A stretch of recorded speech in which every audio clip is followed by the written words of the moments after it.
tal? ¿Quién vive en Nicaragua? Gente que no vende patria. Buenos días. Bienvenidos y bienvenidas a Sin Fronteras. Hoy es lunes 17 de octubre de 2022. Con Carlos José Hurtado y con Byron Baltodano cuando son las 6 de la mañana con 29 minutos. Sin Fronteras, la revista con William Griggs Vivado. En la primerísima 91.7 y 105.3 FM.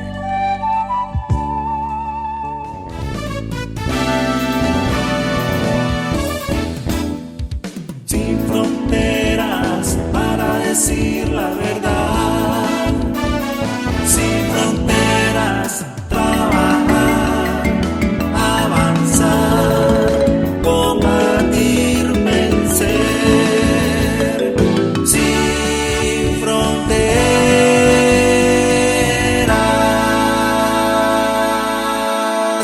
6 de la mañana con 33 minutos. Ayer estuvo de cumpleaños una quinceañera de vieja data. Está bueno. Buen término es.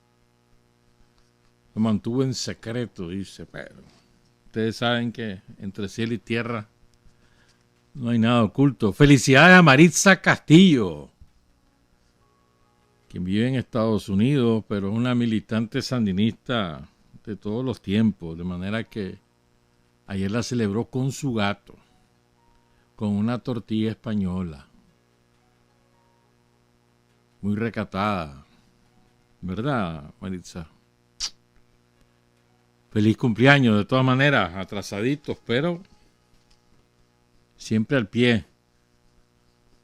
Ha estado un poquito apagada, ¿verdad, Maritza? Porque ha sido siempre muy beligerante en las redes, pero últimamente está en etapa reflexiva. Pero siempre combatiente.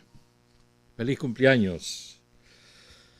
La semana pasada, creo que fue el viernes, que el ministro de Hacienda y Crédito Público, Iván Acosta, actualizó los datos que reflejan las pérdidas que sufrió el país por el paso del huracán y de la tormenta Julia y todo lo que eso significó, que no solamente fueron los vientos, sino la crecida de los ríos, las inundaciones todavía. Imagínate que ayer ya pasaron las lluvias las más fuertes hace rato y ayer un socavón ahí en uno de los puentes de la magnífica carretera del Empalme de Lóvago a San Carlos, en el 181 de la carretera. Ya estaban trabajando las maquinarias de la alcaldía y del MTI. Se espera que hoy quede ya rehabilitado el puente, pues. Pero solo eso es un ejemplo, ¿no? Entonces, la cifra aproximada hasta el viernes, porque todos los días se va actualizando con el censo de daños que se está realizando, era de 300 millones de dólares. ¿Qué significa eso? Dice el ministro Iván Acosta. Eso es el 2% del Producto Interno Bruto. ¿Y qué significa eso? Porque el PIB nicaragüense anda más o menos en 14,000, un poquito más millones de dólares, más o menos. Entonces, 300 millones de dólares es como que si todo el país completito hubiera dejado de trabajar sin consumir nada, sin vender nada, sin producir nada, 7 días. Eso significa que durante 7 días todos hubiéramos estado durmiendo o cruzados de brazos sin hacer nada, ni encender la energía eléctrica, nada. Mucho menos andar en la calle. Ni comprar nada, ni vender nada. Eso significa. Términos muy sencillos, pues. O sea, es un golpe duro para un país que otra vez íbamos en ascenso y ahora se trata de un huracán. Ya estamos entrando en la recta final de la temporada lluviosa. Nos quedan más o menos 3 semanas, más o menos. todavía no podemos cantar victoria en el sentido de que ya no va a venir otro huracán, porque puede ser. No parece que esa sea la perspectiva, pero bueno, uno nunca puede descartarlo. Y esperemos que el resto de la temporada lluviosa no cause mayores estragos en la economía nacional y sobre todo en la economía familiar. Estás hablando que 220 millones de dólares las pérdidas en energía, en transporte, en la red vial, en telecomunicación, en la infraestructura pública. Falta ver el daño en la finca, porque ese censo se está haciendo. En el sector social hubo daños también, sobre todo en escuelas, sobre todo. Pero las pérdidas ahí son de casi 62 millones de dólares. Esto es importante tomarlo en cuenta porque esto impacta en la vida de todos. Es decir, la economía del país sufrió un golpe muy importante. Y esto hay que tenerlo presente, porque habrá que hacer de tripas corazón para afrontar el daño que viene con toda la fuerza, pues, sin afectar lo sustancial. Y a veces no caemos en la cuenta de lo que esto significa, pues. En medio de todo estaban las lluvias y se seguían inaugurando cosas en este país.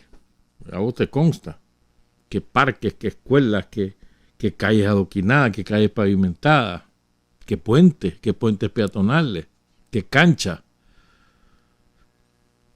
Estaban las lluvias y se seguían inaugurando las cosas. Porque en eso el gobierno ha sido ejemplar. No se frena. Y se sigue planificando y se sigue evaluando. Al día siguiente, terminada la lluvia, el día lunes se estaba enviando a todas las zonas más afectadas la ayuda necesaria para paliar la emergencia. Eso no resuelve, pero palia, o sea, te alivia. Que el Rama, que Laguna Perla y todas las comunidades ribereñas del Caribe, ¿no? Y tantos otros lugares, y es que Lóvago, Coyapa, en fin, allá en Tola y en muchos otros sitios. Pues así que la devastación no fue igual a la de otros huracanes, pero hizo daño. No parecía ese Julio, ¿verdad? Y nos hizo daño, mucho daño. Todavía no se ha reanudado el servicio de energía eléctrica al Rama. Todavía falta reanudar en algunos lugares del departamento de Río San Juan, en algunos lugares de la montaña, porque es un trabajo. O sea, hay que tener en cuenta que nosotros somos un país empobrecido, nosotros somos un país rico, y con todos esos recursos, escasos recursos, se va resolviendo. O sea, imagínate, 97% ya del servicio así haya sido restablecido hasta el viernes, sábado, en un país como este. Significa un esfuerzo salvajada.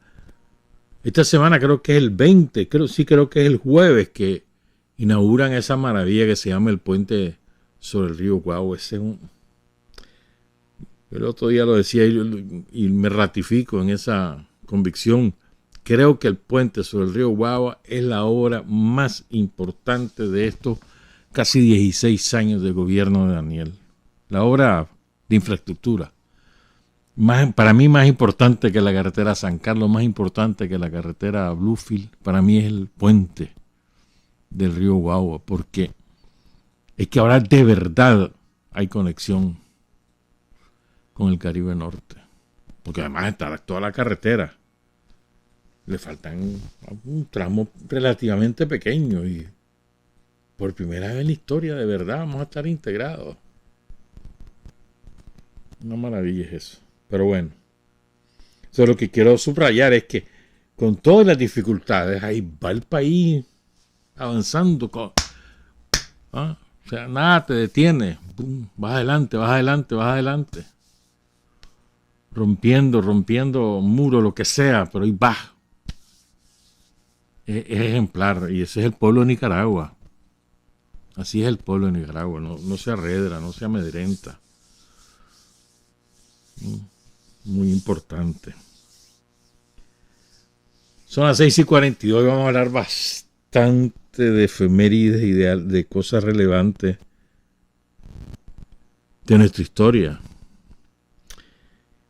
Y conviene que recordemos a tantos caídos un 17 de octubre, en distintos años. Algunas pérdidas fueron de mayor impacto que otras, pero todas las pérdidas son dolorosas, toda pérdida de vida. Empecemos pues. Estos son eventos perdidos en la historia, ¿no? Porque para esta fecha, bueno, poco antes, ocurrió los combates de Raití-Bocay, de los cuales hemos hablado en varias oportunidades en el programa. Son eventos narrados, por ejemplo, por Tomás en La paciente impaciencia, por Víctor Tirado en muchas entrevistas y artículos propios, por Carlos Fonseca, entre otros.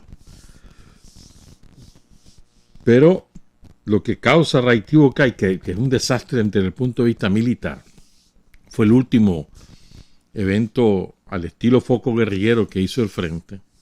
Lo que causa también es un avivamiento de la organización estudiantil, de las luchas políticas en las ciudades. Y en 1963 se declaró una huelga nacional de estudiantes universitarios para protestar por la represión desatada por la dictadura después de los sucesos de Raití-Bocay. El CUN, otras veces lo hemos explicado, ¿no? El CUN era o sigue siendo, no sé cómo están esos estatutos, el órgano ejecutivo de la UNEN, de la Unión Nacional de Estudiantes Universitarios, centro universitario de la Universidad Nacional CUN. Entonces el CUN declaró un paro a 48 horas. Y el CEUCA, que era el Centro de Estudiantes Universitarios de la UCA, donde estuvo Casimiro Sotelo, por ejemplo, secunda la huelga del CUN. ¿Quiénes estaban al frente de esa huelga? Roberto Amaya, Julio Buitrago, Doris Tijerino, Daniel y Humberto Ortega. Interesante, ¿no? Daniel estaba estudiando Derecho ahí en la UCA, empezaba. Y después se fue pues, a la clandestinidad. Julio también, Julio Buitrago. Y Doris, que es la militante sandinista, la que le asignan la tarea de la fundación del FER, del Frente Estudiantil Revolucionario. Ya vamos a hablar de eso en un ratito más. En 1977 ocurre el asalto al cuartel Masaya, que no se pudo sincronizar con el ataque a San Carlos ni con el ataque a Ocotal por problemas de comunicación con Camilo Ortega, que estaba al frente del regional de Masaya. Y en ese ataque caen Israel Levites, Juan Carlos Herrera, Juan Maximiliano Somarriba, Juan José Pérez y Francisco Castellón. Ese mismo día se había planificado que para evitar que la Guardia enviara refuerzo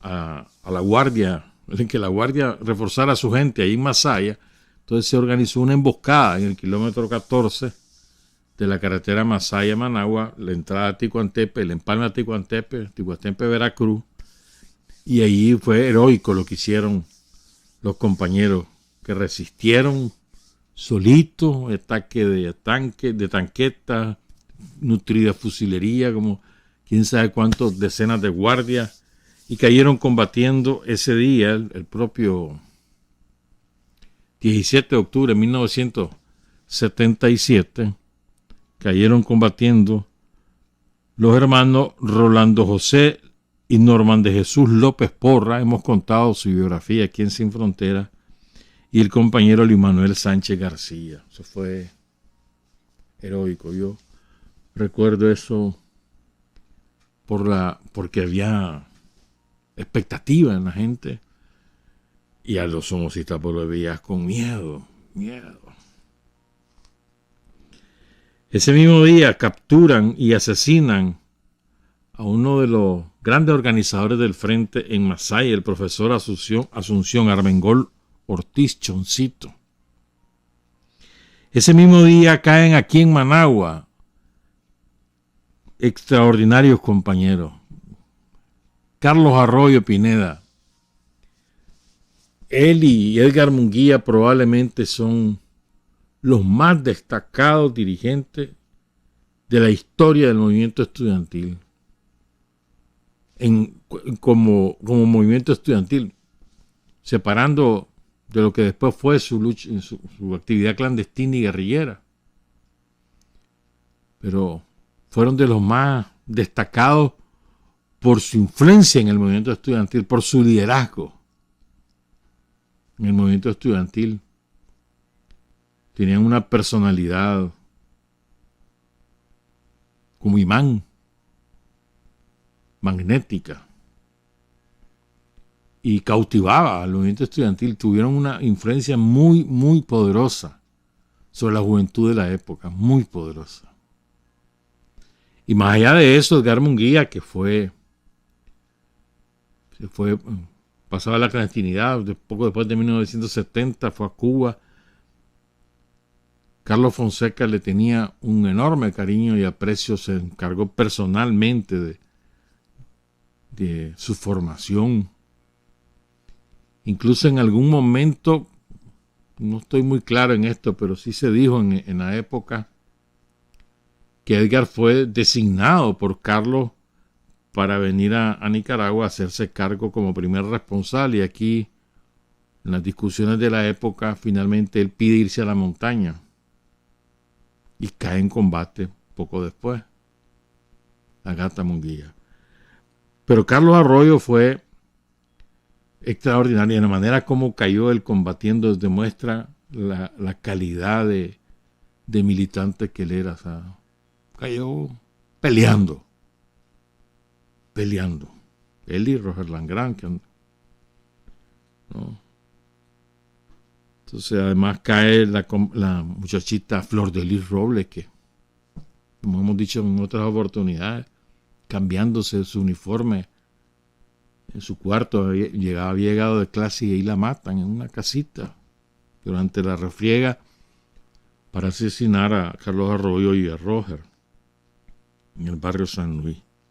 Pero también un día como hoy, aquí cerca de la Primerísima, apenas a 2 cuadras, caen combatiendo Marta Angélica Quesada y Juno Genoveva Rodríguez.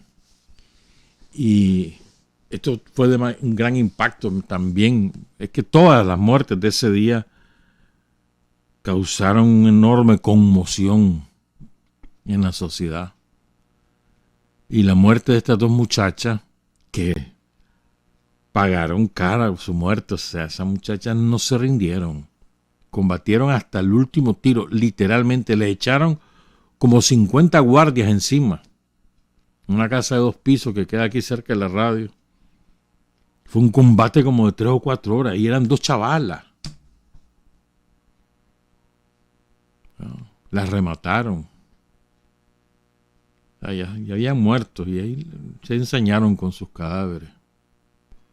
Marta Angélica Quesada y Juno Genoveva Rodríguez.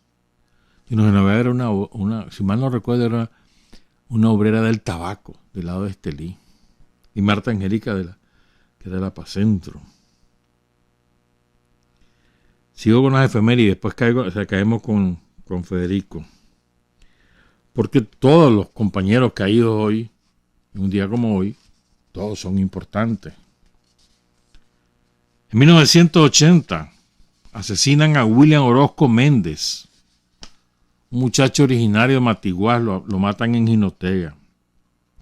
Y en 1984 se decide que se va a celebrar la fundación del Ministerio del Interior, hoy Ministerio de Gobernación, los días 17 de octubre, en homenaje a Federico, a Pedro Palacio. Ya vamos a hablar de eso. Sin embargo, el MIN se fundó realmente el 19 de octubre de 1979. En 1985 cae Celso de la Cruz Ruiz Cardosa en Mulucucú. Él era originario de la comunidad Los Cocos, del municipio de Ciudad Darío. En 1985 también caen los compañeros Domingo Martínez Humansor en San Pablo Las Vallas, en Guaslala, de ahí era originario, y José Antonio González Zamora en el Cerro La Paloma, en Zacatera, en el municipio de Jalapa, donde había nacido. En 1986 cae Vidal Martínez Herrera en la comunidad del Jicarito, en el municipio del Jícaro, en Nueva Segovia, de donde era originario. Ese mismo día cae, o este mismo día, en el mismo año, cae Luis Enrique Ponce García, en la comunidad Yaosca, Guaslala. Ahora hay un puente ahí, salvajada en el río Yaosca, sobre el río Yaosca, que es la división entre Guaslala y Rancho Grande. En 1987, en Muelle de los Bueyes, cae el compañero José Ángel Carrillo Calderón, originario de Huigalpa. También en Huigalpa cae Margarito Zacarías Jiménez Díaz. Y en Jinotega caen los compañeros Harle Jesús López Baquedano y Javier Miguel Mojica Contreras, ambos nacidos en Jinotega. En 1988 cae Luis Felipe Rocha Talavera en Matagalpa, originario del municipio de Cinco Pinos. Y en 1989, en la Cuesta La Coneja, en la comarca Las Paces, en el municipio de Villa Sandino, cae el compañero José Gregorio Morales Rodríguez, que era residente en esa comunidad. Y hoy es el aniversario de Federico. Federico es un hombre decisivo en el sostenimiento del Frente Sandinista entre 1973 y en 1977. No se puede explicar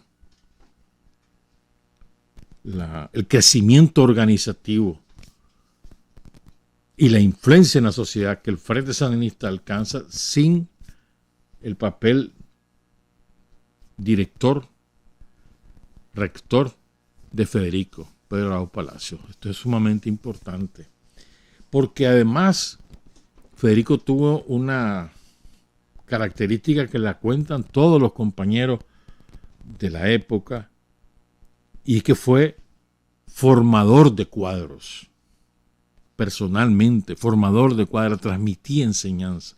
Un hombre sumamente estricto, incluso podríamos decir hasta cuadrado en la disciplina, desconfiaba de todo el mundo, natural en la vida clandestina, con una enorme capacidad de trabajo, olfato político y organización. A ver, Pedro Araujo, chavalito, se metió al frente, chavalito, 18, 19 años. ¿No?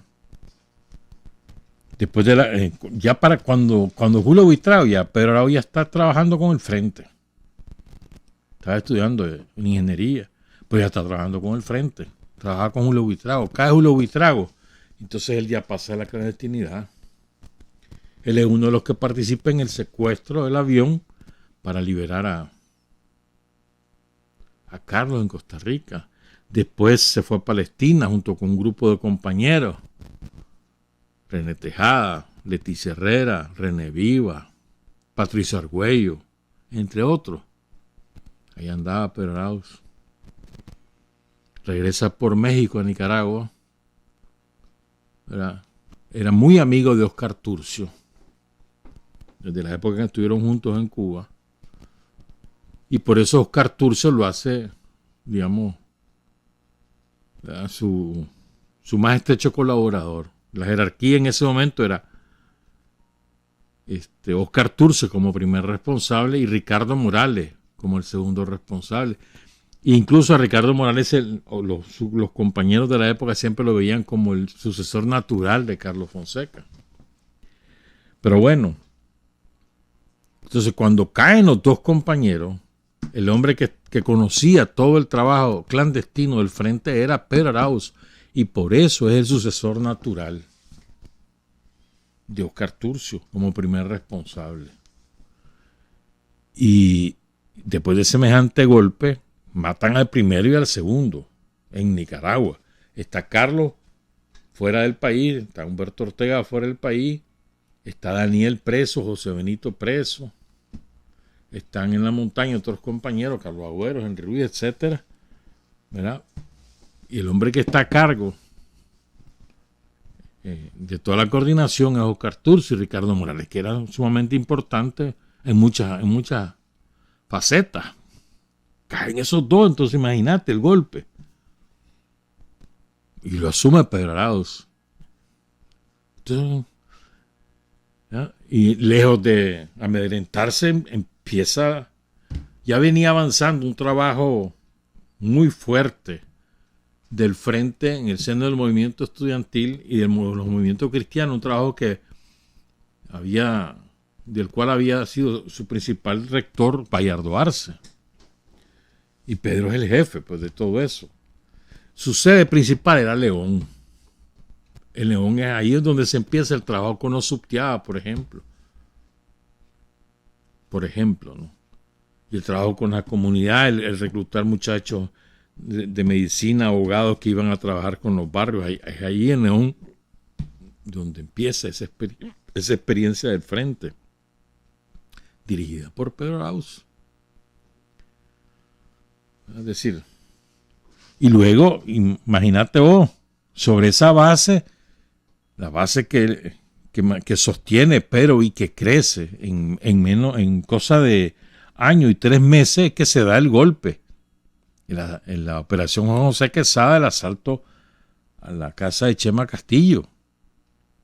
¿Ya? Es decir, en 15 meses, el frente pasa de que le han liquidado a su primer y segundo responsable en Nicaragua a tener una operación tan audaz como fue la toma de la casa de Chema Castillo. En 15 meses. Cualquiera diría, bueno, si ahí se acabó al 1 y al 2, y además cae en Juan José Quesada, que era un enorme cuadro político-militar con unas enormes características militares, y también cae Jonathan González. Y se desarticula el Frente Oriental también. Andaba Germán Pomares, por ahí tiene que salir, Leticia, etcétera. Pero bueno, lo que quiero volver es con Pedro Arauz. La escuela clandestina de Pedro Arauz fue vital. El enseñar, el ser muy riguroso en las medidas de seguridad. Eso es Pedro Arauz.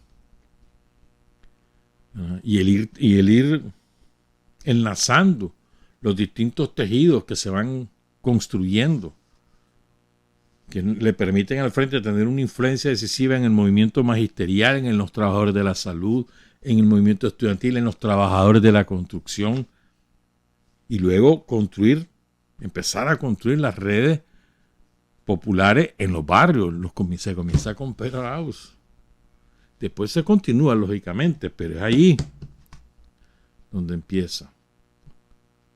Entonces, el otro día, el viernes pasado, hablamos del significado de San Fabián, en el sentido de que acobardó a la guardia y le abrió los ojos al pueblo de que se podía matar guardia. Pues bueno, eso no se podría haber logrado si no hubiese habido de por medio un trabajo político ideológico de la envergadura que encabezó Pedro Arauz. Esto es sumamente importante. Bueno, y antes Oscar Turcio y Ricardo Morales, y antes Julio Buitrago, ¿no? Porque todo hay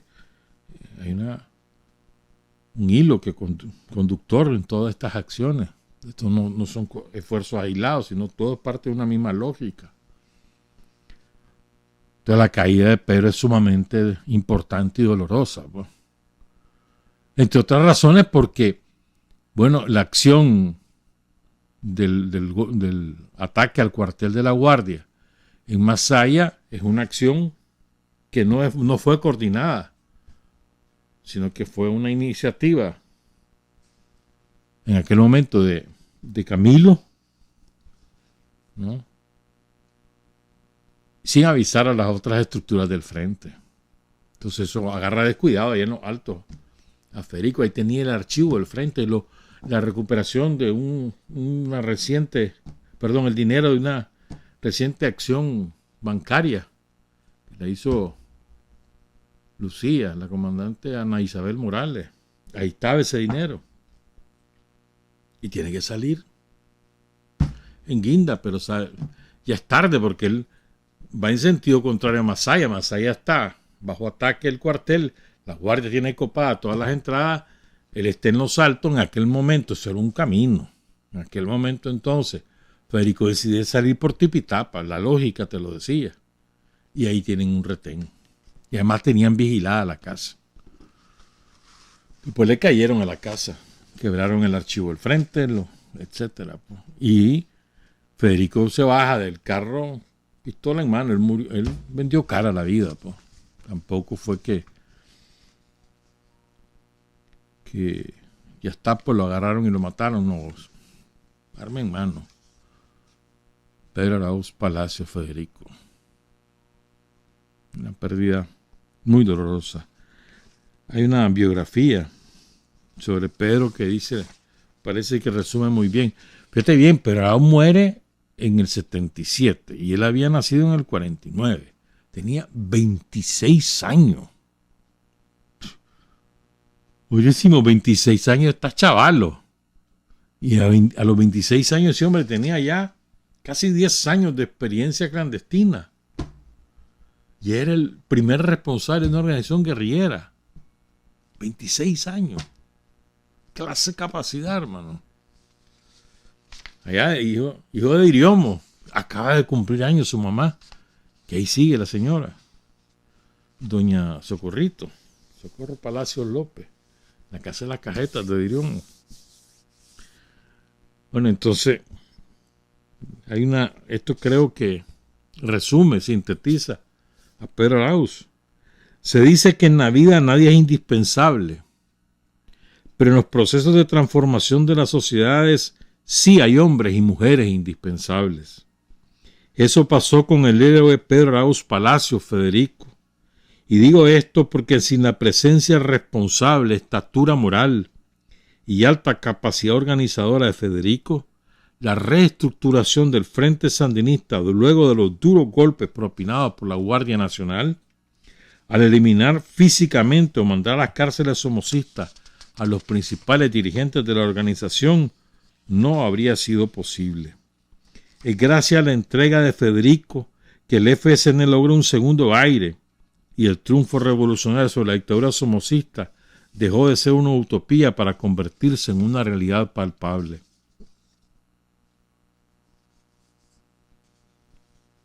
Yo coincido con esto, así que vos no podés explicar, o sea, a ver, ¿por qué el Frente tiene tanto impacto sus acciones de octubre, de noviembre del 77? Bueno, en diciembre también hubo. ¿Por qué tanto impacto? Bueno, se desató la represión espantosa, ¿no? ¿Pero por qué? Porque había un trabajo político previo, formación de cuadros, capacitación, formación ideológica, las casas de seguridad, los colaboradores, todo ese tejido organizativo para almacenar armas, para entrenar guerrilleros, las escuelas guerrilleras que se comenzaron a hacer desde el 74, pues, con Pedro Arauz. La del Sauce, por ejemplo, la de Chinandega, la de allá arriba en Macuelizo, es con Pedro Arauz. Formación de guerrilleros. Es muy importante el papel, el rol. Era un hombre, repito, sumamente desconfiado. Pero fíjate, mira cómo es. Él tenía, sin duda alguna, la autoridad interna en el frente. Empieza la división en el 75, se deja venir Carlos Fonseca, que nunca debió haber ingresado al país porque estaba casi ciego, pero Carlos se deja venir porque a él le interesa la reunificación del frente y lo tiene que hacer dando el ejemplo en Nicaragua. Se deja venir entre octubre y noviembre del 75, ¿verdad? Y de las primeras cosas que hace es reunirse con Federico, que está a cargo del frente en Nicaragua. Y al principio Federico está a la dura de que él es el jefe.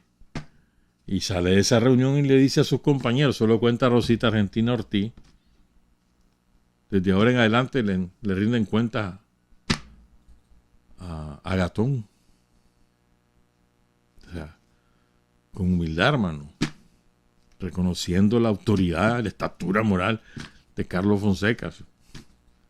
Pero bien, o sea, sin trauma. Aquí está, este es el frente, aquí está, mire, este es el informe. Eso lo cuenta también Bayardo Arce, dice que fue una reunión de toda una noche y madrugada incluida entre los dos. Ese era Pedro Araujo. Repito, un hombre duro que no permitía la indisciplina, desconfiado al máximo. De otra manera no se puede sobrevivir en la clandestinidad. Rígido en el cumplimiento de las tareas, pero con una capacidad organizativa, una visión extraordinaria. Todos los que lo conocieron te lo pueden atestiguar. Todos. No hay quien diga otra cosa, pues, de Federico Pedro Araujo Palacio. De él es aquella famosa frase de una entrevista que nunca he podido recuperar. Una entrevista que dio a un diario hondureño en el 77. En el 77. Le dice: la política y la verdad es la política y la revolución. Eso fue como para agosto, septiembre quizás del 77.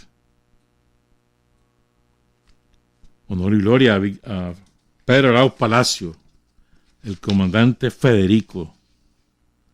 Vamos a hacer una pausa a las 7:09. Hay hombres que luchan un día y son buenos. Hay hombres que luchan un año y son mejores. Pero hay hombres que luchan toda la vida. Esos son los imprescindibles.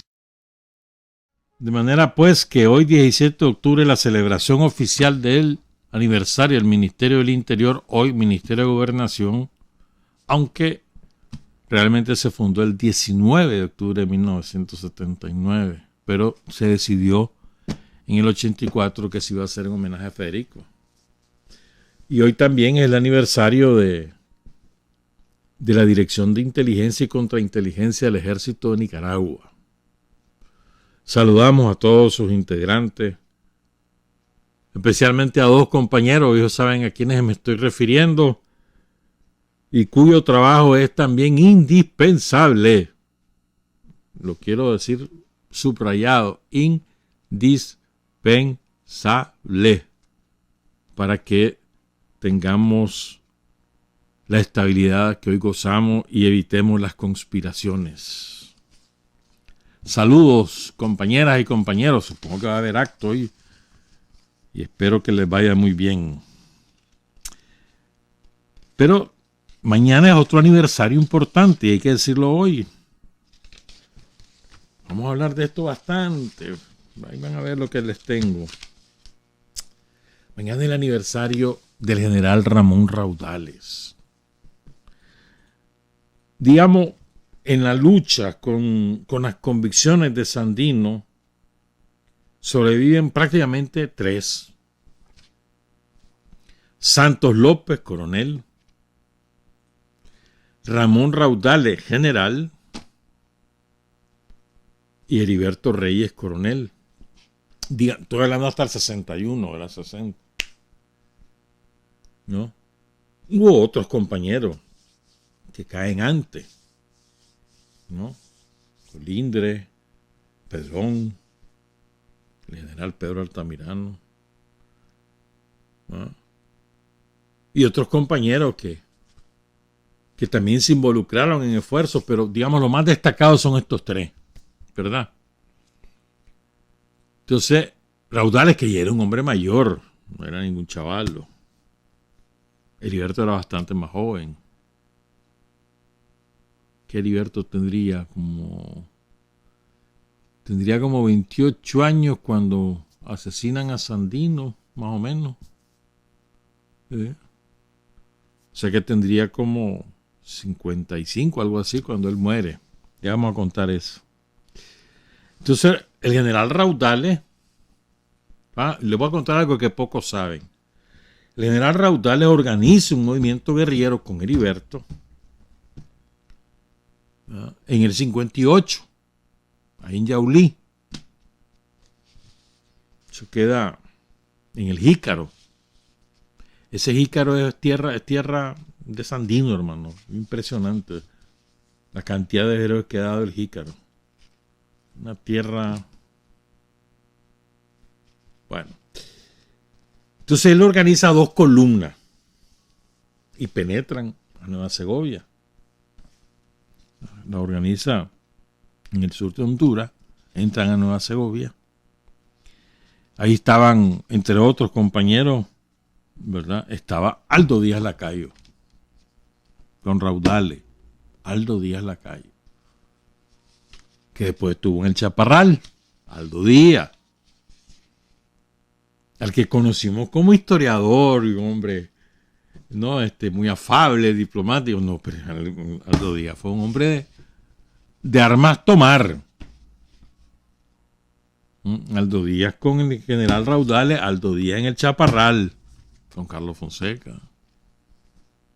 Hay que tener en cuenta esas cosas. Entonces, bueno, en esa guerrilla estaba Aldo Díaz, que tenía el rango de teniente cipote, era en ese momento, Aldo Díaz, imagínate, hace 64 años. Ya tenía como 20 años, Aldo. Chavalo. Ahí estaba, como les decía, Heriberto Reyes. ¿Sabes quién andaba ahí? Julio Alonso. Otro coronel del Ejército Defensor de la Soberanía Nacional, Hilario Salinas. Ahí estaba también el capitán Alejandro Martínez, el capitán Manuel Valdizón, capitán Manuel Valdizón, que después queda combatiendo hasta que cae. Su hijo ha sido dirigente, fue militar retirado, ahí está todavía, luchando.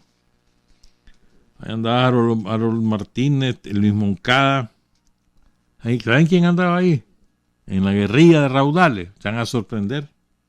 Virgilio Godoy. ¿Saben quién fue, no? Bueno, chavalos, pues, Virgilio Godoy fue vicepresidente con Violeta de Chamorro.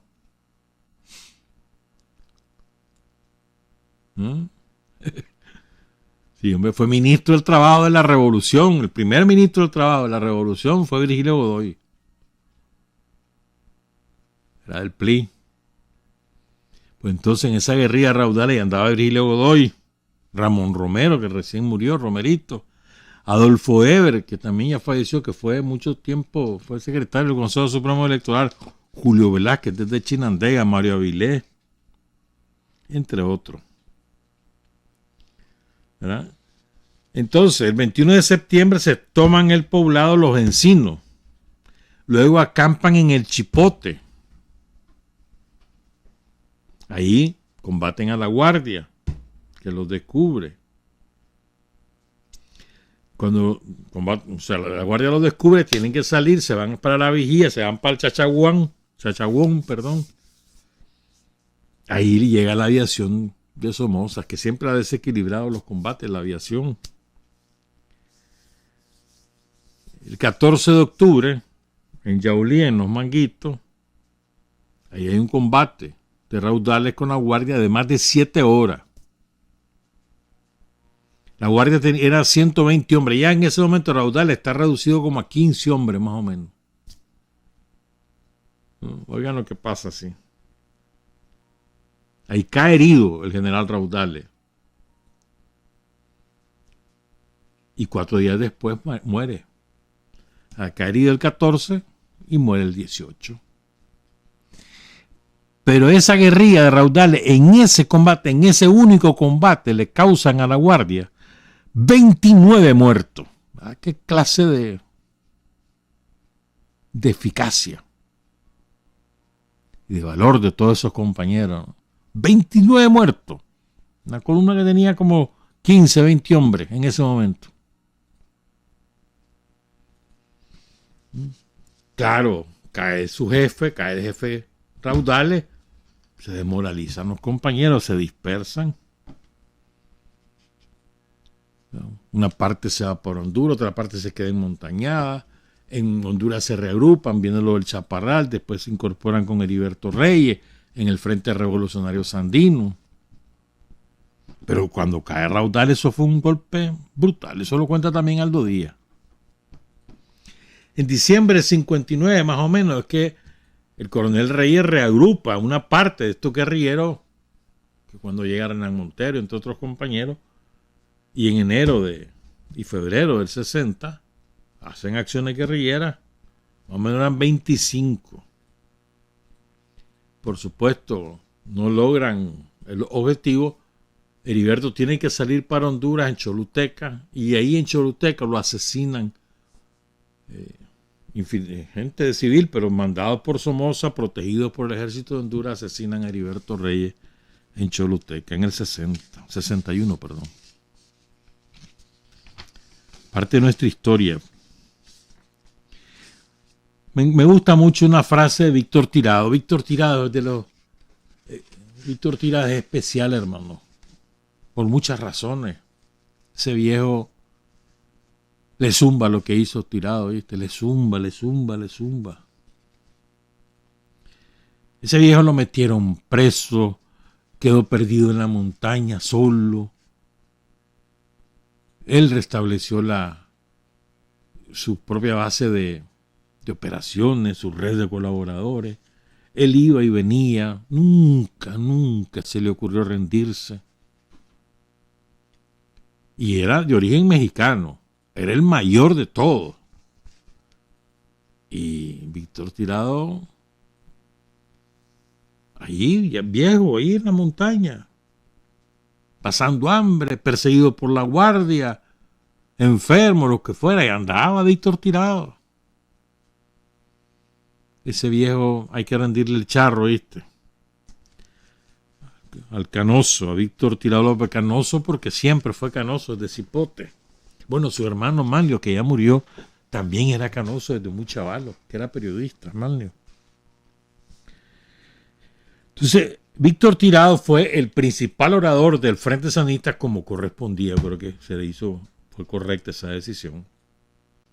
En el 40 aniversario, en el 20 aniversario de la fundación del Frente, que yo creo que ya no lo celebramos y lo deberíamos de celebrar. Ponerle que no sea el 23 de julio, ponerle que sea cualquier otro día, el 21 de febrero, el 4 de mayo, el 18 de mayo, cualquier día, no importa, pero deberíamos tener un día para celebrar la fundación del Frente. Que no fue la fundación no fue un día donde se sentaron todos y hoy fundamos el Frente. No fue así, fue un proceso, como hemos explicado muchas veces, pero deberíamos ubicar algún día, ¿no? Como el día de la fundación del Frente, para celebrar la fundación del Frente, creo yo, pues una opinión. Entonces, bueno, el 23 de julio del 81, que ese día fue el del famoso canto épico, Víctor Tirado, el principal orador, ese fue un acto en el Teatro Rubén Darío, con toda la solemnidad. Entonces ahí Víctor Tirado tiene esta reflexión. Oigan qué bonito esto. Y como fuimos vanguardia en el proceso de la lucha contra la dictadura, así como seguimos siendo vanguardia en el proceso de reconstrucción nacional, creemos también que tenemos que ser vanguardia en recoger todo el rostro de nuestros antepasados, de nuestros grandes valores, de todos los que aportaron en la lucha contra el colonialismo español, contra las intervenciones y la revolución.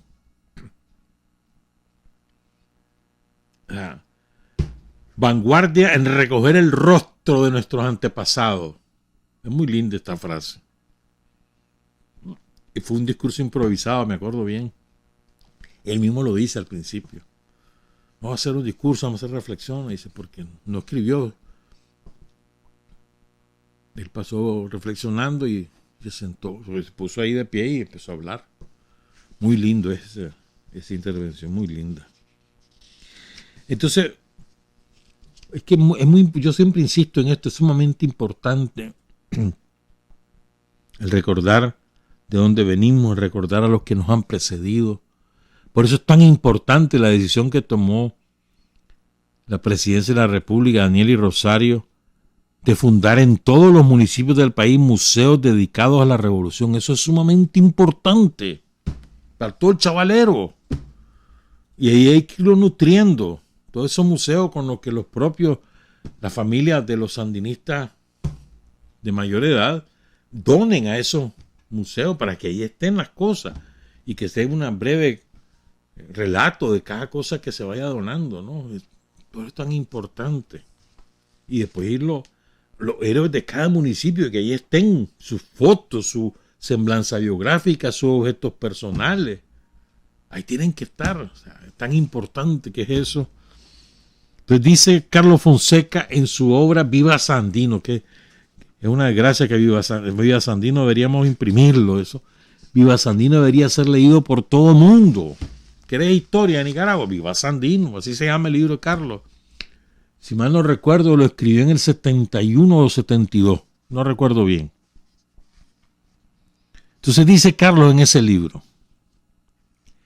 está claro, por consiguiente, el reconocimiento de la dimensión cumbre del héroe nicaragüense Augusto C. Sandino, que encabezó durante más de 7 años el combate guerrillero contra la agresión armada yanqui a mediados de la primera mitad del siglo XX. Sin embargo, el análisis de las condiciones en que se desarrolló tan importante resistencia guerrillera, así como el estudio de las ricas lecciones militares y políticas que se desprenden de esa experiencia, es tarea que a la altura de los años actuales, dice Carlos, apenas comienza a atenderse. Y esta frase de Carlos es salvajada. Escuchen esto. No, espérame, no es esta, más adelante la digo. Los propios revolucionarios nicaragüenses, fíjense, los propios revolucionarios nicaragüenses hasta hoy comienzan a tener plena conciencia del camino a la vez amargo y valeroso que ha recorrido nuestro pequeño país en el curso de los tiempos. Y después tiene otra frase sobre esto mismo, Carlos, más tarde. Reviste interés que una persona que en ningún instante ha respirado los aires de Nicaragua es precisamente quien ha elaborado hasta hoy la más completa reseña de los hechos ocurridos de la gesta sandinista. Se trata del argentino Gregorio Seltzer, autor de las siguientes obras: los 2 tomos de Sandino, general de hombres libres, Sandino el guerrillero y El pequeño ejército loco, dedicadas a relatar aspectos importantes de la resistencia nicaragüense. Está de más decir que los revolucionarios nicaragüenses están en la obligación de desarrollar la contribución que significan las obras citadas. La referencia del nombre del autor argentino citado lleva una necesaria deducción. Esta es la mejor frase. Durante largos años, los propios nicaragüenses se ignoraron a sí mismos. Y esto es de una profundidad enorme. Esto fue así. Porque el secreto de la dominación neocolonial e imperialista sobre Nicaragua, después del asesinato de Sandino, era que nosotros nos ignoráramos a nosotros mismos, porque nos ocultaron la historia y nos ocultaron las raíces de la historia. ¿Cómo logramos redescubrir a Sandino? Sí, a través de Gregorio Seltzer, eso es verdad, pero por sobre todas las cosas, a través de la tradición oral. los sobrevivientes de aquella gesta, cómo lo transmitían a sus hijos, a sus nietos, a sus bisnietos, y a su vez los hijos, y a su vez los nietos, y a su vez los bisnietos, y así fue. De manera que cuando las fuerzas guerrilleras están en las montañas, van topándose con muchos de aquellos colaboradores, aquellos combatientes del ejército de Sandino, como Bacho Montoya, o como Amanda Aguilar, por citar dos ejemplos. Pero durante largos años, dice Carlos, los propios nicaragüenses se ignoraron a sí mismos. Y hoy no tenemos esa excusa. Nosotros no nos podemos seguir ignorando a nosotros mismos.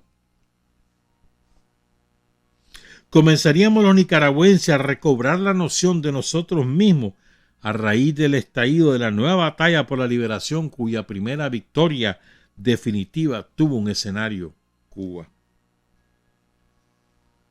Para tener una visión completa de la hazaña de los héroes de las montañas de Nicaragua, de la gloria y la tragedia que la envolvió, es imprescindible poner de relieve el papel que le corresponde a la condición de istmo de la geografía del país, a su ubicación en un sitio que es paso obligado de los poderes coloniales del mundo.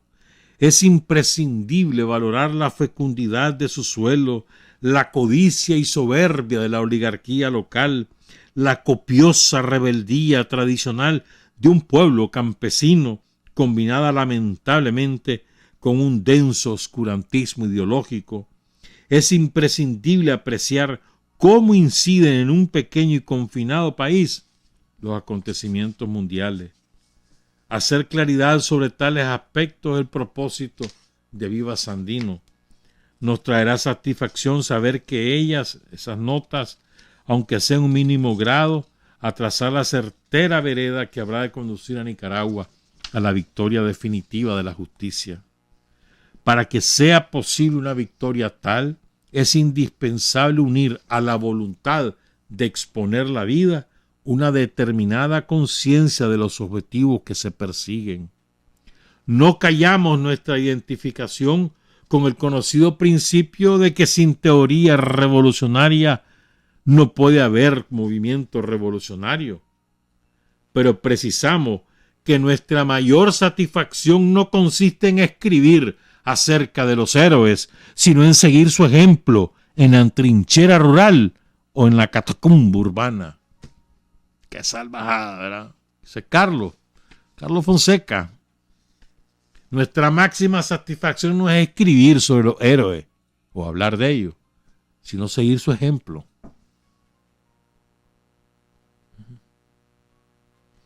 Entonces ahora yo les decía que les voy a contar cosas que pocos nos hemos enterado. O tal vez las sabemos y los hemos olvidado. Les he hablado de Heriberto Reyes y les he hablado de Ramón Raudales, ¿verdad? Pues entonces resulta que ellos dos estuvieron en la famosa Legión del Caribe, donde estuvo Abelardo Cuadra, que fue un esfuerzo, uno de los tantos esfuerzos para derrocar a Somoza. En ese esfuerzo se involucró un cubano español, nacido en Camagüey, pero después se fue para España y fue coronel o general, no me acuerdo ahorita, de la República Española, la que derroca con un golpe de Estado Franco a la República, al gobierno legítimamente constituido en España, derrocado por un golpe militar organizado y dirigido por Francisco Franco, una bestia, un tipo malévolo, una bestia. Aquí arriba, bestia. Bueno. Este hombre se llamó Alberto Bayo, coronel de la aviación republicana, Alberto Bayo. ¿No? Te estoy hablando de 1892, nació él en Camagüey. Entonces, cuando él ya tenía más de 50 años, él trabaja con la Legión del Caribe ahí en Costa Rica. Pongan cuidado. En esa Legión del Caribe estuvo Heriberto Reyes y estuvo Ramón Raudales. Entonces Alberto Bayo se hace brother de los dos y les extrae, les chupa, como diríamos nosotros, toda el bagaje revolucionario y guerrillero de ambos, de su experiencia con el más grande de todos, con Sandino, y escribe un manual, Alberto Bayo, que se llamó, bueno, tiene dos maneras de decirse, 150 cuestiones para una guerrilla o 150 preguntas a un guerrillero, de las dos maneras. Lo publicó en 1955, pongan cuidado, sí. Después se fue a parar a México. Y en México se topa con nada más y nada menos que con Fidel Castro y Ernesto Che Guevara. Con su experiencia personal como coronel de la aviación de la República Española. Luego, con esos conocimientos de la vida guerrillera y de la acción guerrillera de Sandino a través del general Raudal y del coronel Reyes, todas esas cosas, él escribe ese manual, 150 preguntas a un guerrillero. Y ese es el manual que sirve de base al coronel Bayo para impartir el entrenamiento a los guerrilleros cubanos encabezados por Fidel, por Raúl, por el Che, por Camilo, etc. Con ese manual, que ese manual lo escribió a partir de la experiencia de Sandino. ¿Estamos claros? Eso no lo cuento yo, lo dice el propio Alberto Bayo, ¿verdad? Incluso el manual él se lo dedica a todos los que resisten a la dictadura y a la gloriosa guerrilla de la inmortal escuela de Sandino, héroe del mundo.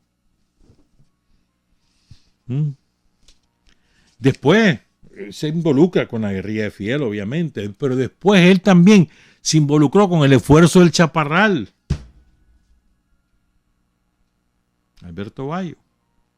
Después se quedó en Cuba, ya estaba mayor, 60 años tendría. Sí, más. Y escribió varios libros, muchos libros. Ese libro, el del Manual del Guerrillero, lo editaron como 7 o 8 veces. Ya con la Revolución Triunfante lo seguían editando. Y quiero leerle esto que escribe él, que escribe Alberto Bayo. A él le pregunta, una de las preguntas que él formula en su manual, la 23, es: ¿cuál es la primera acción ofensiva que debe realizar una unidad guerrillera recién formada? Es una de las preguntas que él formula en su manual y él mismo responde. Van a oír.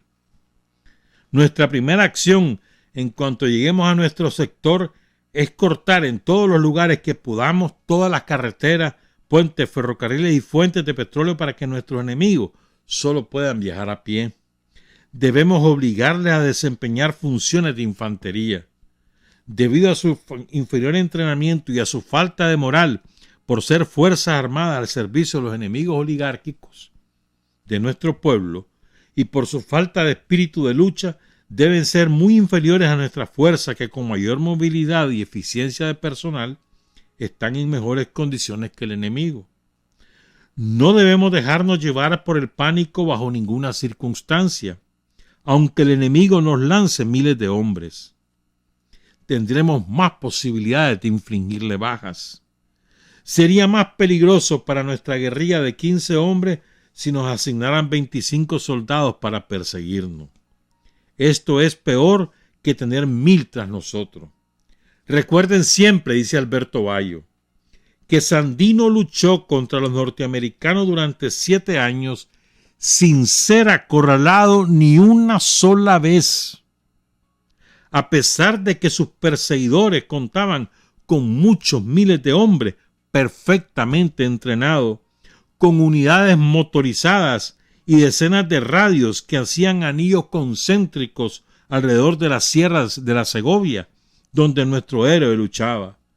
Tras 7 años de infructuosa persecución, tuvieron que conceder una tregua en sus propios términos, Augusto C. Sandino, el patriota nicaragüense, fue asesinado poco después de abandonar las montañas de las Segovias.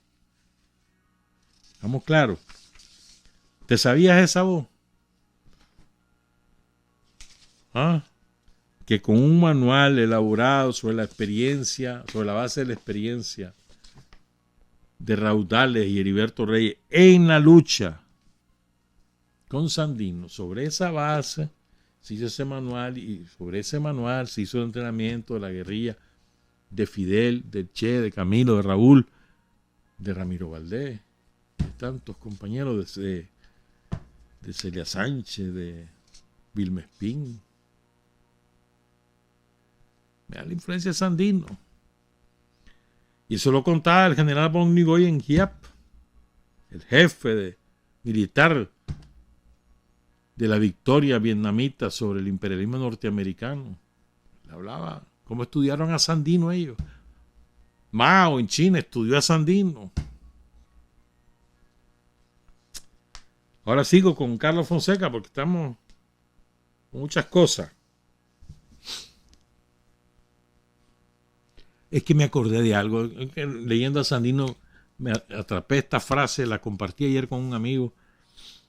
Porque es que, mira, en las condiciones actuales, lo que vivimos hoy, hay grupitos políticos que hacen mucho ruido en los países, en Argentina, en España, en Italia, en Francia, en México, en Chile, en Brasil no tanto, pero también, en Uruguay.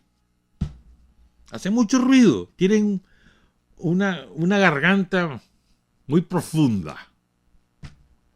Y hacen mucho ruido porque los medios de propaganda de los yanquis rápidamente reproducen sus palabras. No tienen que hacer mucho esfuerzo ellos para que la CNN o cualquiera de todos esos maquinarios de propaganda ahí nomasito les dé micrófono.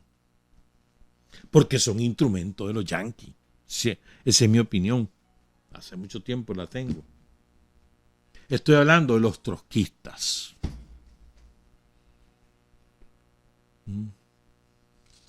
Dice Carlos Fonseca en Viva Sandino. Mira lo que es. Desde la época de Sandino, los trotskistas han sido enemigos de Sandino y de los sandinistas. Desde la época de Sandino. Pongan cuidado en eso, casi 100 años. Dice Carlos Fonseca, no está de más para explicarse los errores en la valoración del imperialismo yanqui, el papel perturbador que desempeñaron las posiciones trotskistas, que para el final de la lucha de Sandino tuvieron bastante difusión en el área del Caribe. Los trotskistas hicieron demagogia anti-yanqui, con lo cual, considerándose las limitaciones ideológicas del movimiento comunista en nuestros países, la posición trotskista objetivamente solo contribuyó a perturbar el análisis y la elaboración de la línea a seguir ante el enemigo. ¿Por qué lo dice Carlos? Porque después del viaje de Sandino a México, comienza un aislamiento de la lucha de Sandino en Nicaragua, porque en México el Partido Comunista Mexicano quiso obligar a Sandino a pronunciarse en contra del gobierno de México a cambio de mantener la solidaridad. Y Sandino dijo que no. Entonces el mismo Partido Comunista, miren lo que es la vida, el Partido Comunista Mexicano y los yanquis en México se encargaron de propagar el rumor que Sandino se había vendido y que Sandino estaba en alianza con Sacasa y que Sandino estaba a sueldo de los yanquis. Y entonces, y eso lo difunden por todas partes en México y luego esto se exporta. Y los trotskistas se encargaron de propagar, sobre todo, bueno, en el Caribe, en Centroamérica y en México, por supuesto, de propagar que Sandino no luchaba por un cambio social, sino que solo andaba con eso de que estaba contra los gringos, pero que eso no servía porque el imperialismo aquí, que el imperialismo allá. Y desprestigiaron el movimiento de Sandino. Y la solidaridad mundial con Sandino bajó. Y en esto también jugó un papel la intelectualidad. Carlos Fonseca lo analiza con mucha agudeza en Viva Sandino. Y dice cosas muy duras sobre Cepeda y sobre el otro, Calderón, muy duras. De pasadita, pero lo hace. ¿Verdad? Entonces, oigan esto, pues. Sigo con lo que va diciendo Carlos en el libro, en Viva Sandino. Fui extrayendo cosas para compartirlas con ustedes, pero ese libro es para que lo lean completo y lo estudien. Entonces dice, Carlos Fonseca recuerda que Lawrence Dennis, que fue encargado de negocio antes de Arthur Bliss Lane, antes del embajador que autoriza el asesinato de Sandino, o que transmite la autorización del asesinato de Sandino desde Roosevelt, fue Roosevelt el que lo ordena. Roosevelt dice, sí, mátenlo. La propuesta es de Bliss Lane. De Bliss Lane recibe la autorización de Roosevelt, y creo que ya estaba Stimson, o yo no sé si acaba de salir Stimson de secretario de Estado, y después se la dan a Somoza, matarlo. Y todo esto antes con un corito de toda la oligarquía y de la jerarquía católica en Nicaragua, que está diciendo hay que poner orden en este país, hay mucha anarquía, no puede ser que haya un ejército, hay que poner... Bueno, entonces Lawrence Dennis fue antes, en el 26, si mal no recuerdo. No lo dice Carlos en su libro, pero creo que es en el 26 que estuvo Dennis. Fue encargado de negocios yanqui en Nicaragua. Entonces él, dice Carlos Fonseca, que él dijo esta frase. Aquí en Nicaragua se piensa muchas veces que nosotros venimos, los yanquis, a servir los intereses de los unos contra los otros, de la oligarquía liberal contra la oligarquía conservadora. Pero se equivocan. Nosotros solo servimos nuestros intereses. ¿Estamos claros? Otra frase que extraje aquí, otro aspecto que extraje de este libro es de Carlos. Con palabras sencillas, Sandino explicaba a los guerrilleros campesinos que algún día los pueblos derrotarían definitivamente al imperialismo yanqui. El veterano Simón González recuerda que en una ocasión le escuchó decir más o menos las siguientes palabras. Dijo Sandino a su tropa: algún día tendrán que ser derrotados por completo los yanquis. Si acaso yo no pudiera ver ese final, las hormiguitas de la tierra me lo llegarán a contar a mi sepultura. De ahí salen las famosas hormiguitas de Sandino. Nosotros somos hormiguitas de Sandino. Eso siempre lo he creído. Hormiguitas de Sandino, soldados de Daniel. Sigo con otra. Oigan qué bonito es esto. Son dos referencias que hace Carlos sobre la valoración hacia Sandino que tenían algunas personalidades que habían luchado con él, pero que no eran nicaragüenses. Uno de ellos el venezolano Carlos Aponte y otro el salvadoreño Agustín Farabundo Martí. Y yo tengo una más, pero esa no nos va a dar tiempo porque ya son las 7:48. Ahí se las voy a contar el miércoles, de Gregorio Urbano. Pero bueno, regreso entonces voy a leer lo que Carlos cita sobre la valoración sobre Sandino. En las propias veredas de la montaña rebelde ocuparon un lugar en la fila guerrillera combatientes fraternos venidos de otras tierras a participar en el combate. Entre estos combatientes tuvo una destacada actuación el venezolano Carlos Aponte, más tarde caído en tierra cubana al lado del líder antiimperialista Antonio Guiteras. El guerrillero Carlos Aponte dirige un mensaje desde la montaña de las Segovias a uno de cuyos fragmentos dice: Chipotón, Nicaragua, 22 de marzo de 1928. Después de explorar como 3 horas, las máquinas infernales bombardearon todas las casas de los campesinos indefensos seguramente matando a mujeres y niños, como en todos los casos resulta de esa manera. El espíritu de destrucción y maldad es la única bandera de paz y progreso que traen a nuestra desgraciada América los yanquis. No se imaginan ustedes hasta dónde llega la maldad y la sed de sangre inocente que tienen estos usurpadores del derecho y la libertad de los pueblos débiles como este, que no aspira sino a una paz gélida que garantice al obrero y al campesino que bien lo merecen. Pues, ¿hasta cuándo ser esclavo de los vendedores de patria e invasores? ¿Hasta cuándo? Frase de Carlos Aponte. Los vendedores de patria, los mercaderes de la patria. Y la otra cita es de Farabundo. Se destaca en la solidaridad con Sandino el comunista salvadoreño Agustín Farabundo Martí, quien después de pasar por las Segovias fue fusilado en febrero de 1932 por los oligarcas salvadoreños en una represión que causó 30,000 víctimas, la del famoso del asesino Maximiliano Martínez, general. Cuando los proletarios de El Salvador y los indígenas, porque fue fundamentalmente una rebelión indígena, ahí acabaron con los indígenas en El Salvador, y fue tan brutal la represión que a partir de aquel momento los indígenas dejaron de reconocerse como indígenas y se mimetizaron con el resto, porque era el odio contra los indígenas era bestial. Feliciano Amas, por ejemplo, el jefe de esa rebelión campesina. Pero bueno, ya en 1930 se había producido cierta discrepancia entre los elementos dominantes de la dirección de México y Sandino, y a los que ya le conté. Con motivo de tal discrepancia es que Farabundo Martí se separa de Sandino, a pesar de lo cual siempre respetó al guerrillero antiimperialista.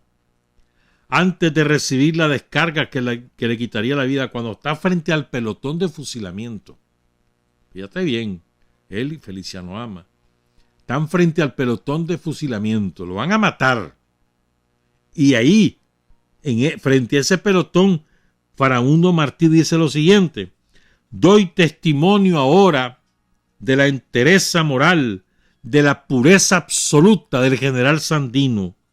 Me consta que en México recibió ofertas repetidas de considerables sumas de dinero con tal de que abandonara su lucha en las Segovias, y que esas ofertas fueron rechazadas por el general con la más noble indignación. Tengo interés en que se aclaren estos puntos para establecer la verdad histórica, y ya para morir, a 2 pasos de la ejecución, declaro solemnemente que el general Sandino es el primer gran patriota del mundo. Agustín Farabundo Martí, frente al pelotón de fusilamiento. Esto es impresionante, impresionante. ¿Quién puede dudar de esas palabras, de la sinceridad de esas palabras? Estás frente a la muerte, sabes que ya te van a matar y tu testamento político es ese. Para cualquiera que quiera calumniar a Sandino, echarles encima eso. Y ahora quiero empezar, porque ya no da tiempo, con la parte de cómo la jerarquía católica, el clero, siempre ha estado al lado de la metrópoli, de los yanquis, de los reyes españoles, siempre, a lo largo de toda la historia de Nicaragua, la jerarquía, el clero, ha estado al lado de los opresores, siempre. Y con Sandino no fue la excepción. Pero antes, les voy a contar esto. Hay una carta, ya la leímos, pero con otro ángulo y solo unos párrafos, pero aquí les voy a contar otro. Fíjate, el 29 de diciembre de 1927, ya Sandino ya tiene constituido el Ejército Defensor de la Soberanía Nacional, ya lanzó el Manifiesto de San Albino, poco antes es esto del famoso combate del Bramadero, poco antes. Entonces le manda una carta a Florian Turcio, y el propósito es, Florian Turcio en ese momento, es antes de que Florian se vendiera por el consulado en París, se vendió, pero en ese momento era el principal vocero de Sandino, ¿verdad? Con su revista Ariel ahí en Honduras, y era un intelectual destacado, después se vendió. Pero entonces le manda una carta a Sandino, a Florian Turcio, para difundir lo que acababa de ocurrir en Ciudad Antigua. Estimado amigo, le envío esa carta en que se me da cuenta de las violencias cometidas por los machos bandoleros con los indios desarmados. Mire usted, esta es la civilización yanqui. Para que usted tenga un concepto mejor del caso, le describiré en pocas palabras el pueblo bombardeado. Ciudad Antigua está a 12 kilómetros de Locotal. Tiene un templo que es su orgullo por la antigüedad de su construcción. Sus paredes tienen 4 varas de espesor. Ya vamos a contar por qué. En ese templo, hay un Señor de los Milagros que es muy venerado por todos los fieles. Y hoy que los bandoleros yanquis lo profanaron, todos lloran indignados. Los habitantes del pueblo en esa época son más o menos 10,000, pero en su mayoría gentes muy humildes y timoratas. Creo necesario que exhiba usted a esas bestias humanas. Sandino. Y entonces viene la cartita. Pero quiero contarles algo. A ver, Ciudad Antigua, ¿por qué tenía la iglesia las paredes de la iglesia tanto espesor? Porque le tenían miedo a los ataques de los piratas que bajaban por Río. Y después atacaban no solo la ciudad de origen de los pueblos originarios, sino también la ciudad fundada por los españoles, por ejemplo Segovia, que la destruyeron 3 veces hasta que los obligaron a salir, y Ciudad Antigua. Pero bueno, entonces le pusieron un espesor a las paredes que no jugando para que no penetraran los cañonazos. Entonces la carta es de Florencio López, se la manda a Sandino. Florencio es un residente de Ciudad Antigua y le manda esta cartita, que a su vez Sandino se la manda a Froilán Turcio en Honduras. Estimado general, después de saludarlo con verdadero cariño, deseándole el más feliz éxito en su obra redentora de nuestra desventurada patria, paso a informarle lo siguiente. El 6 de diciembre de 1927, esa fecha hay que recordarla ahí en Ciudad Antigua, hermano. Ojalá que ganemos la alcaldía este año y que podamos recordarla. Entonces, el 6 de diciembre de 1927 fue atacado este pueblo, Ciudad Antigua, por 2 aeroplanos yanquis. Durante 1:30 el combate de máquinas y bombas, resultando gravemente herida la anciana Norberta Quiñones, con una quebradura en el brazo izquierdo, Paulina Centeno, una niñita de apellido Quiñones con 2 heridas graves y otra niña con una leve herida. Destrozaron la mayor parte de las casas de este pueblo, resultando la iglesia del Señor de los Milagros ahí en Ciudad Antigua, que es la iglesia más antigua de Nicaragua, resultando la iglesia con 52 roturas grandes.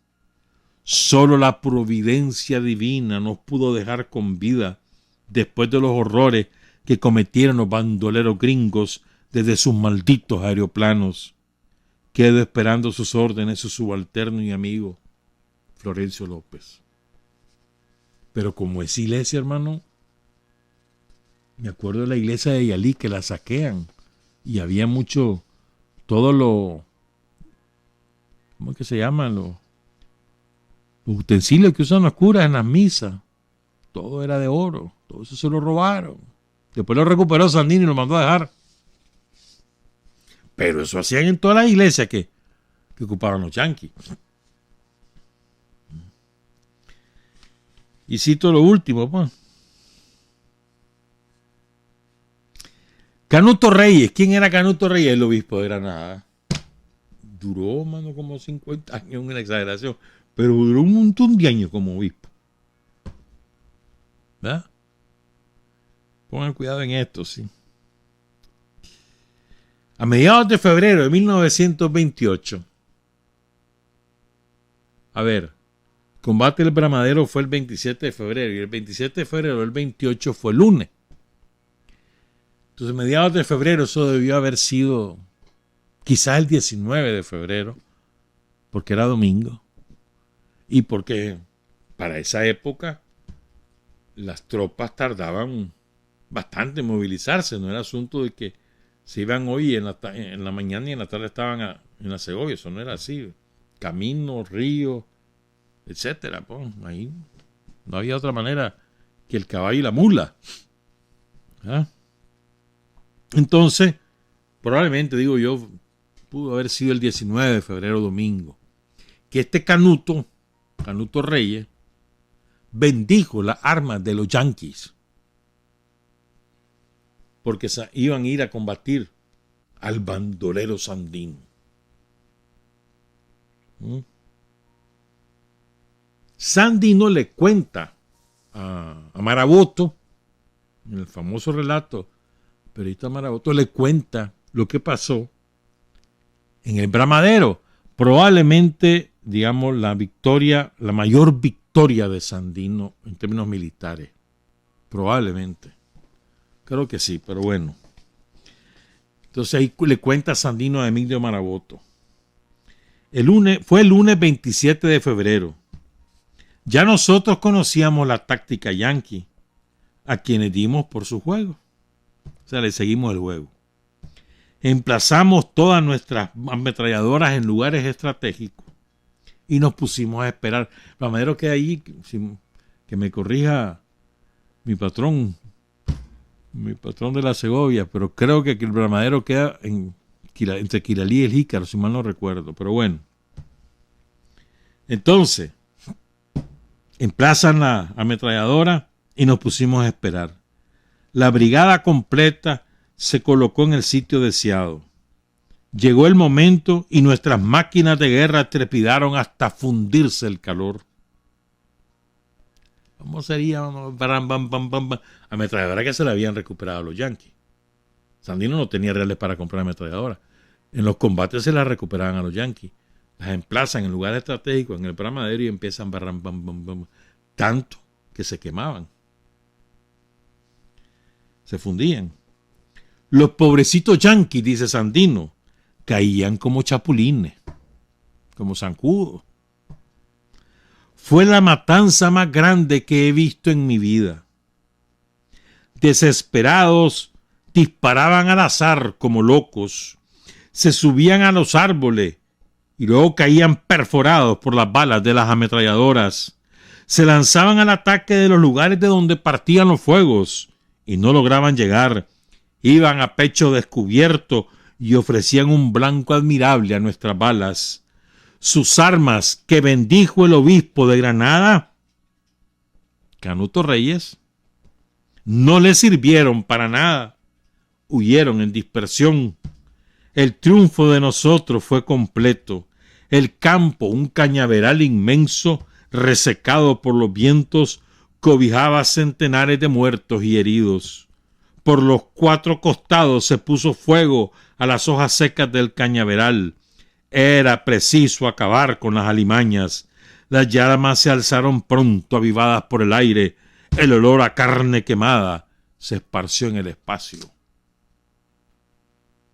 O sea, después de la victoria de Sandino militar, aniquilan a toda esa batallón de marinos con armas bendecidas por Canuto Reyes, y después eso era un cañaveral, después les prendieron fuego para que no quedara nadie. En el Bramadero, el lunes 27 de febrero de 1928. 28. Seguimos el miércoles. Trabajar, avanzar, combatir, vencer. Patria y libertad. Revolución es sentido del momento histórico. Es cambiar todo lo que debe ser cambiado. Es igualdad y libertad plenas. Es ser tratado y tratar a los demás como seres humanos. Es emanciparnos por nosotros mismos y con nuestros propios esfuerzos. Es desafiar poderosas fuerzas dominantes dentro y fuera del ámbito social y nacional.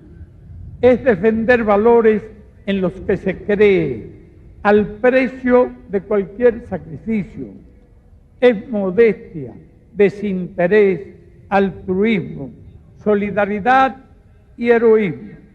Es no mentir jamás ni violar principios éticos. Es convicción profunda de que no existe fuerza en el mundo capaz de aplastar la fuerza de la verdad y las ideas. Revolución es unidad, es independencia, es luchar por nuestro sueño de justicia para Cuba y para el mundo, que es la base de nuestro patriotismo, nuestro socialismo y nuestro internacionalismo.